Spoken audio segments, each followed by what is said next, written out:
যেতেছো না কেন? চোরের মতো যাচ্ছ কেন তুমি? আস্তে আর পিছনে আমি তো তোমার বউ না, চুরি করে যাচ্ছ কেন? সবাই তো এমনিই জানবে না বউকে কেউ চুরি চুরি করে নিয়ে গেলে হয়। আমরা তো ঢাক ঢোল বাজাই তারপরে বিয়ে করছি, তাই না? তো সামনের গেট দিয়ে আসতে হবে। পালাই বিয়ে করছি না, পালাই বিয়ে করলে কিন্তু সামনের গেট দিয়ে আসে, পিছনের গেট দিয়ে তো আসে। না, তুমি থাকো এখানে, আমি ম্যানেজ করে আসি। তুমি তো ম্যানেজ করতে পারো, যার কারণে এখন আমার ম্যানেজ করতে হচ্ছে। পালাই বিয়ে করতে হচ্ছে, চুপচাপ দাঁড়াবার, এই মাথায় কাপড় দাও। আচ্ছা দিচ্ছি তো, আর সময় দিচ্ছি। থাকো এখানে, চুপচাপ বলবো না, আওয়াজ করবো না। যাও না। Sorry। নাবি, তুই যে সারাদিন কোথায় কোথায় থাকিস না? কি আনছিস? বউ কার? আমার কিভাবে? বিবাহ সম্পন্ন।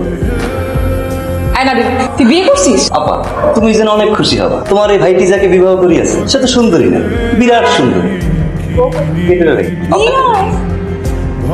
জায়গাটা অনেক সুন্দর না? অনেক ভালো লাগতেছে, একদম রোমান্টিক। সুন্দর হবে না আমার নানার বাড়ি?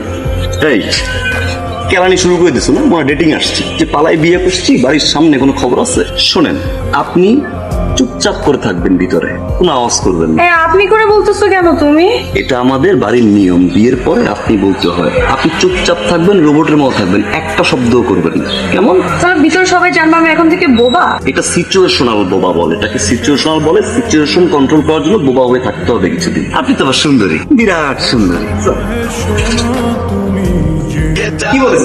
সে কিন্তু সুন্দরী, বিরাট সুন্দরী। তাকে একবার দেখলে তো চোখ ফিরানো যায় না। উনি আমার আব্বা যান। সালাম থাক, আমার একমাত্র আম্মা যান। সালাম করার দরকার নেই, আমার কোনো দামই নাই, কোথায় পাইবি না? এটা হচ্ছে আমার বড়, তাকে একবার কথা বলছি তো। আশীর্বাদের ফল তো শেষ, তাহলে আমার বউ নিয়েও করে যায় নাকি? আসো যা, একবার সবাই কাছে বলে 2020 সালের মাইয়া, তারপর সালামটা সুন্দর করে দেবে।